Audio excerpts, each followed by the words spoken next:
Bonjour,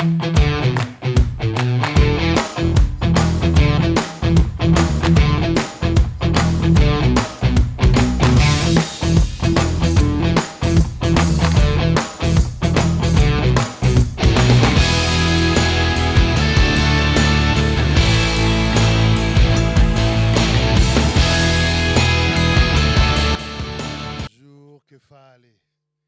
Nous voilà au Bonjour, deuxième jour. bonjour. Nous voilà au deuxième jour. Les Amen. gars, vraiment, je remercie le Seigneur parce que nous avons commencé quelque chose de très fort hier soir. Très, très fort hier soir. Vraiment, moi, j'ai été vraiment waouh. J'étais vraiment étiré. J'étais vraiment béni. Quand on parle de carcasse, bien aimé, je vous remercie parce que ce matin, on a une invitée très, très spéciale. On a un invité très, très spécial. Vous allez apprendre à le connaître ce matin, mais en tout cas, moi, je bénis le Seigneur de m'avoir connecté à lui. Donc vraiment, on va accueillir sur le plateau, avec nos applaudissements, nous accueillons le pasteur Mateta. Applaudissons, applaudissons pour qu'il fallait. Donc, pasteur Mateta. Yes. Bonjour à tous. C'est une joie de vous avoir d'être là avec vous par la grâce de Dieu. Pasteur, vraiment, c'est un plaisir pour nous de te recevoir ce matin. C'est un plaisir pour nous et nous bénissons le Seigneur avec le fait que tu aies pris ce temps de venir nous parler de toi. En fait, nous aujourd'hui, nous sommes des Kéfalés. Toi, tu es un Kéfalé. Donc nous, vraiment, c'est de vraiment avoir ce temps de cœur à cœur avec toi. Amen, amen. Le but, c'est qu'on puisse te connaître un petit peu, qu'on puisse apprendre à te connaître.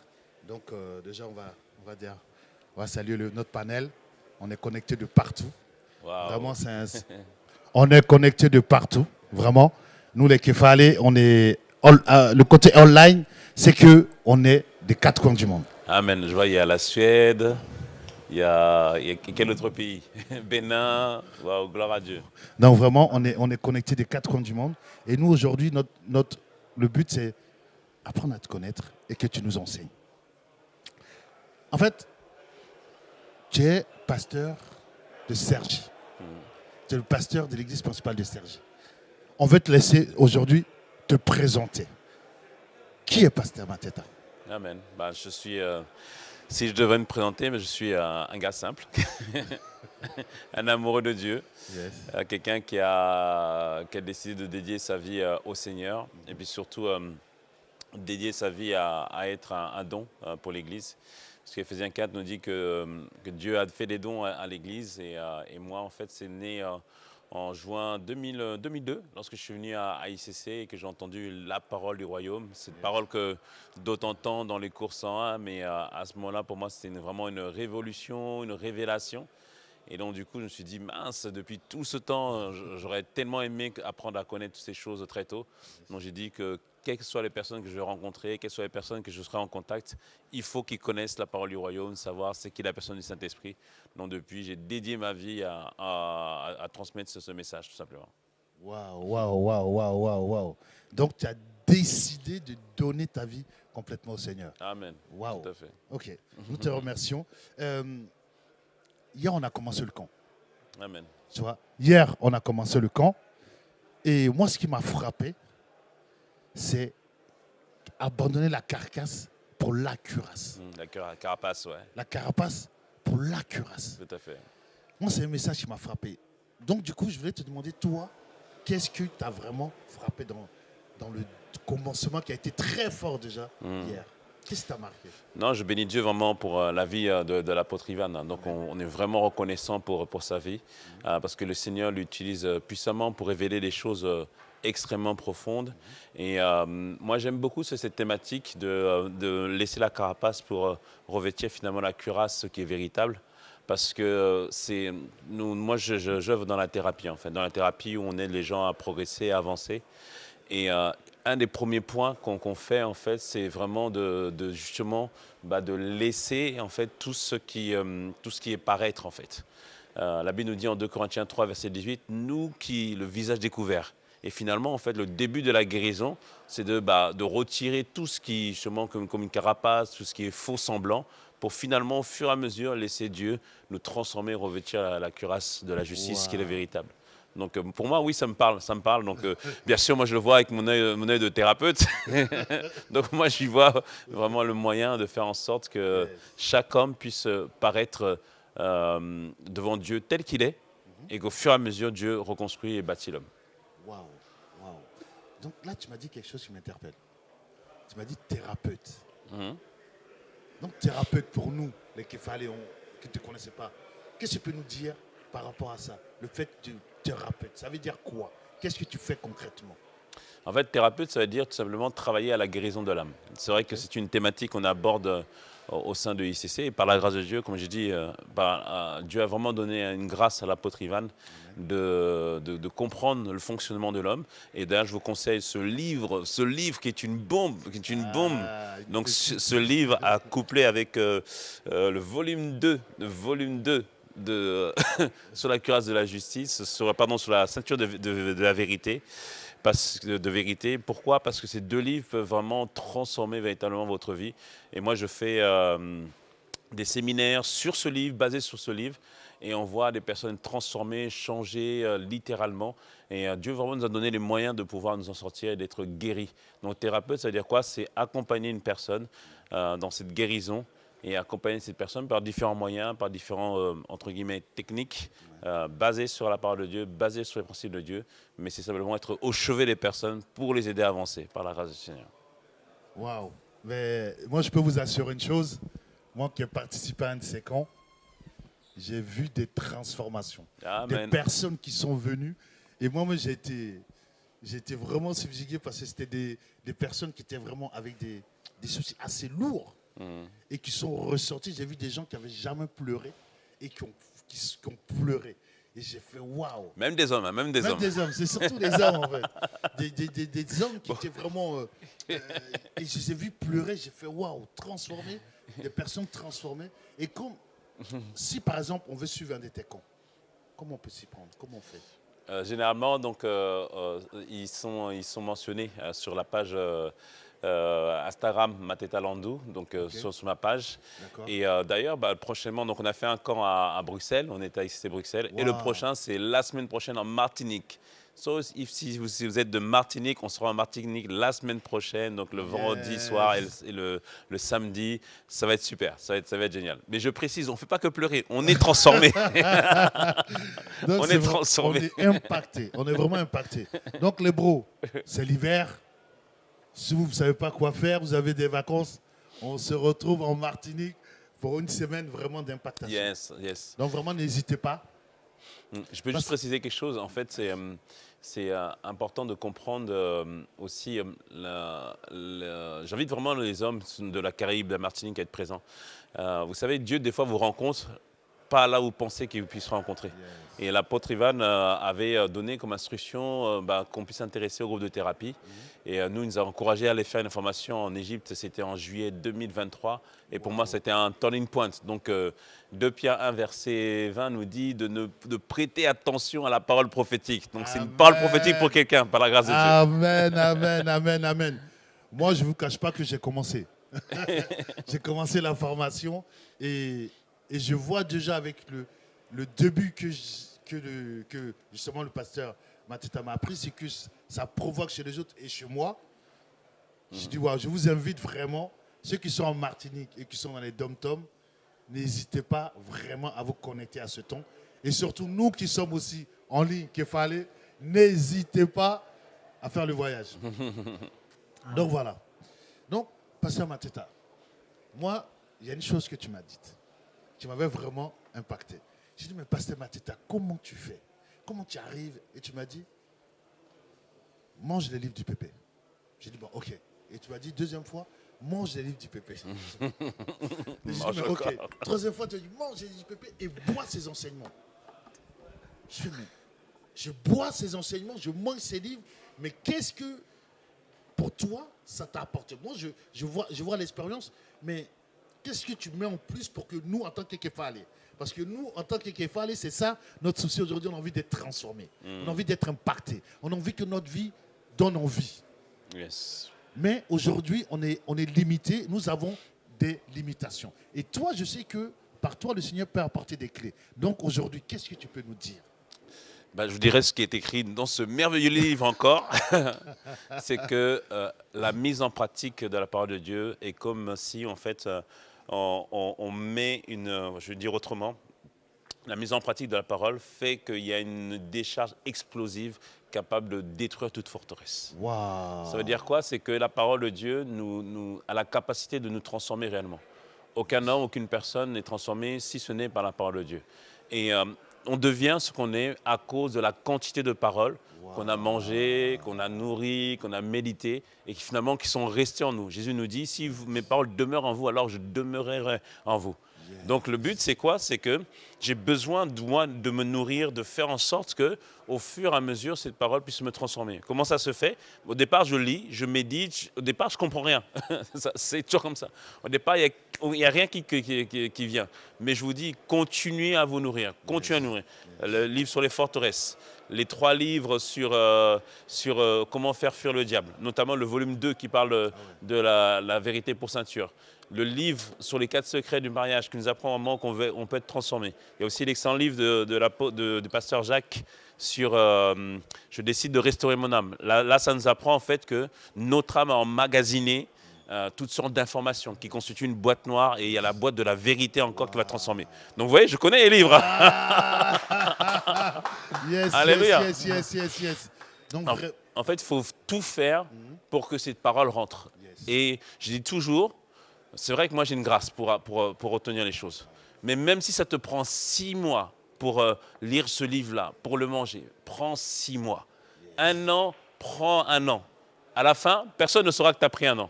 Mais toi, tu seras transformé et changé. Amen. Donc, si je comprends bien, Pasteur Mateta, manger la parole de Dieu, même si on ne comprend pas. Au départ, oui, tout à fait. Continuer à la manger, continuer à la manger. Et à un moment donné, ça produira son effet. Exactement. Kefale. Amen. Les kefale. J'espère que vous avez compris comme moi. Amen, on va manger la parole, on va la manger constamment et achetons des livres. Achetons les livres. Et lisons-les, pas qu'acheter. Lisons-les. Parce qu'on les emmagasine souvent. Mais lisons-les parce qu'il y a des pépites.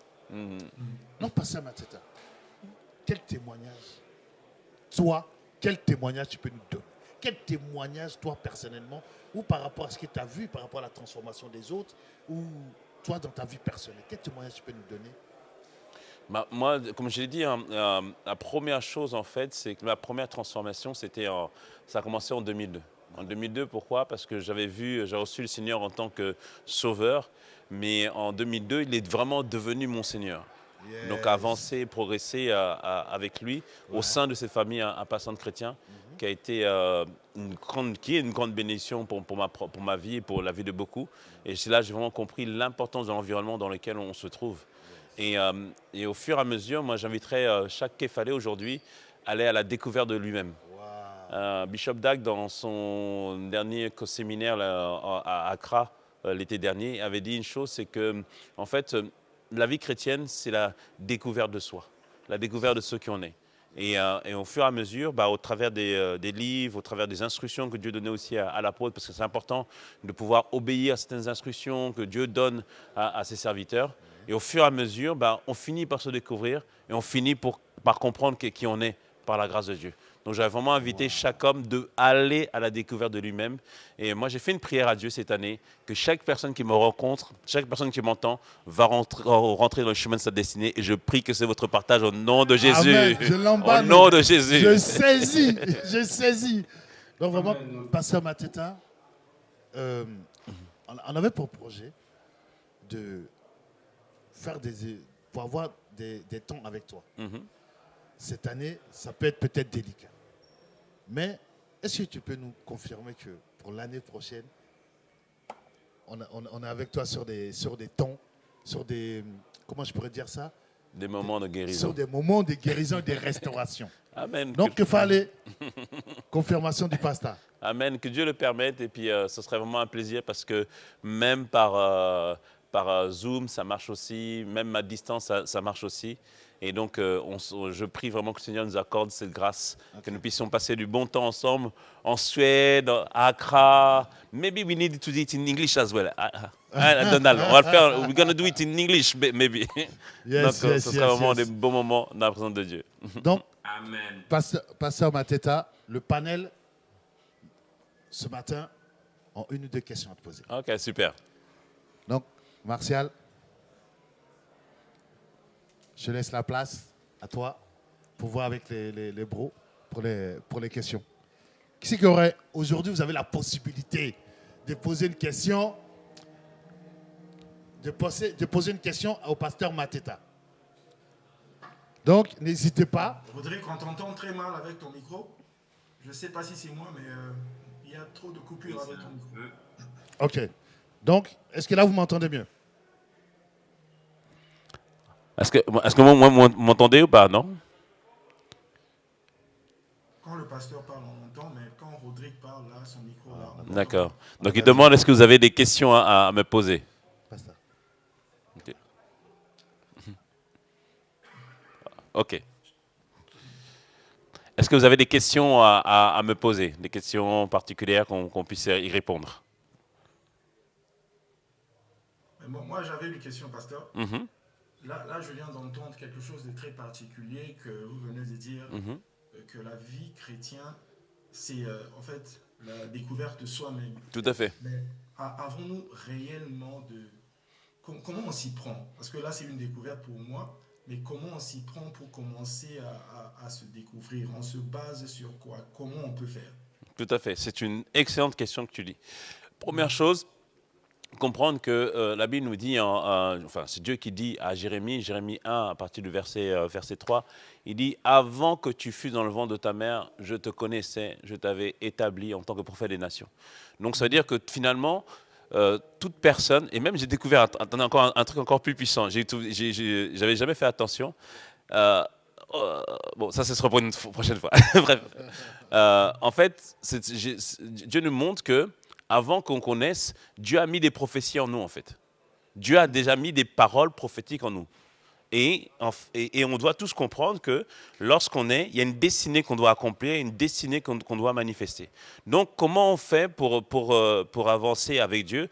Galates nous dit que tant que l'enfant demeure esclave, il est sous des tuteurs. Ça veut dire que Dieu met autour de nous des personnes pour nous faire progresser, des personnes pour nous faire avancer. Donc, comment on fait? On écoute les paroles des serviteurs de Dieu que Dieu a mis autour de nous. Parce que ce n'est pas par hasard que nous sommes dans une famille spirituelle. Dieu nous met là pour que nous puissions, au fur et à mesure, grandir, évoluer, progresser et finalement devenir. Moi, personnellement, je n'aurais jamais pensé que j'allais faire de la thérapie ou autre. Mais l'apôtre Ivan nous a dit, tiens, ce serait bien que vous puissiez faire une formation et tout ça en Égypte. D'autres ont dit, bon, d'autres ne se sont pas intéressés à ça. Mais je me suis dit, non, moi, il faut que j'y aille. On va voir. Et quand je suis allé, ça a été 2 semaines de transformation, 2 semaines de révolution, et mon ministère n'a plus du tout été le même. Mais j'aurais pas pu ne pas faire attention à la parole. Mais en fait, d'abord, Dieu nous donne des serviteurs, des hommes de Dieu pour nous faire avancer. Chaque parole qu'ils disent, on doit les comprendre et saisir finalement qu'est-ce que je dois faire avec ça. Ensuite, deuxième chose, Luc 16 nous dit que sois fidèle d'abord dans les petites choses. Donc les petites choses, ça veut dire lire le livre, méditer la parole, prier, tout ça, etc. Et il dit surtout, celui qui est fidèle à autrui, Dieu lui donnera ce qui est à lui. Donc Dieu permettra toujours qu'on puisse servir auprès de quelqu'un, aider une personne, le faire progresser, répondre à ses besoins. Quand je réponds à ses besoins, c'est-à-dire que la personne a envie d'accomplir des choses, comme l'apôtre Ivan, par exemple, il a des choses qu'il va accomplir. Nous, en tant que pasteur, on dit, OK, pasteur, nous, on va prendre ça en main, nous, on va mettre ça en place. Et au fur et à mesure qu'on fait ça, la Bible nous dit, tu auras ce qui est à toi. Donc au fur et à mesure, tu te découvres et finalement, tu réalises, j'étais fait pour ça.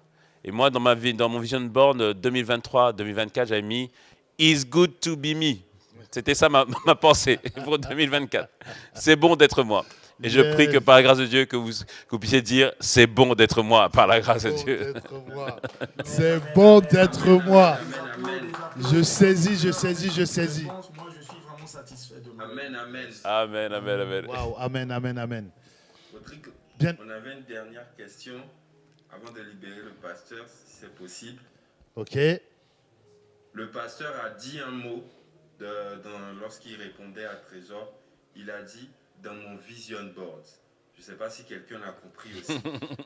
Pasteur, aujourd'hui, moi j'ai une question, c'est comment définir, c'est quoi le vision board, comment le définir, comment aller chercher en fait ce vision board là. Tout à fait. Un vision board, ça veut dire quoi? Ça veut dire, une fois l'apôtre Ivan a enseigné sur le pouvoir, le pasteur Ivan a enseigné sur le pouvoir de la vision. Et il disait une chose, que Jésus prenait plaisir à guérir les yeux des aveugles. Et en fait, le vision board, c'est de mettre de manière imagée ce qu'on veut être, ce qu'on veut ressentir, ce qu'on veut faire et ce qu'on veut accomplir. Pourquoi? Parce que, et puis surtout le mettre dans un endroit qu'on va le voir régulièrement. Parce qu'à force de le voir, notre esprit va au fur et à mesure croire que c'est possible. Et au fur et à mesure, Dieu va nous conduire d'une manière ou d'une autre vers les buts, ce qu'on veut faire, ce qu'on veut ressentir aussi au fur et à mesure. Donc c'est juste de manière imagée de pouvoir mettre ces objectifs. Moi j'avais mis plusieurs choses, j'avais mis des phrases, it's good to be me, j'avais mis des flèches, parce que je voulais vraiment cette saison, je sentais que dans ma vie, il fallait que je passe à un niveau où je vais emmener les gens à aller plus loin dans leur vie, avoir plus de vie spirituelle. Et par la grâce de Dieu, c'est ce que Dieu est en train d'accomplir. Donc c'est de mettre de manière imagée ce que je veux être, ce que je veux devenir, ce que je veux ressentir, ce que je veux faire. Et je peux vous dire que ça fonctionne. Ça fonctionne vraiment. Le Seigneur nous permet d'être conduits au fur et à mesure. Et puis surtout, il y a quelque chose de très important, c'est que ça produit toujours de la joie en nous. Amen. Parce que la Bible nous dit, Galates 5,22, que la joie de Dieu, ça c'est Néhémie 8, verset 10, la joie de Dieu est notre force. Donc le regarder chaque matin, même si ton lit est cassé, tu as mis dans ton vision board un beau lit, tu vois. Donc chaque jour, tu fais renaître l'espérance. Toujours faites renaître l'espérance. Parce que quand il n'y a pas d'espérance, l'homme est à terre. Mais lorsqu'il y a l'espérance, la joie peut venir. Même si je te dis aujourd'hui ton compte est à 0, mais dans ton vision board, je vais gagner tant. Mais tu vas avoir une belle maison, tu vas être marié si tu n'es pas marié. Je peux t'assurer que ta joie va faire la différence au nom de Jésus. Amen, amen, amen, amen. Waouh. On met des cœurs. Mettez les cœurs. Wow. Non, vraiment, waouh. Vraiment, Pasteur Mateta, on va vraiment te dire merci. Amen. Merci parce que personnellement, moi j'ai été vraiment étiré. Avec ce qui s'est passé hier et aujourd'hui, je commence bien, encore fortement la matinée, tout en sachant que déjà aujourd'hui on va être vraiment impacté. Amen. Mais là, vraiment, nous bénissons le Seigneur pour ta vie parce que tu viens de vraiment nous étirer. Qu'il fallait, mettez les cœurs, on fait des maximum de bruit pour le pasteur. Amen, vraiment, amen. nous bénissons De bruit pour le Seigneur. Maximum de bruit pour le Seigneur. Merci, Pasteur Mateta.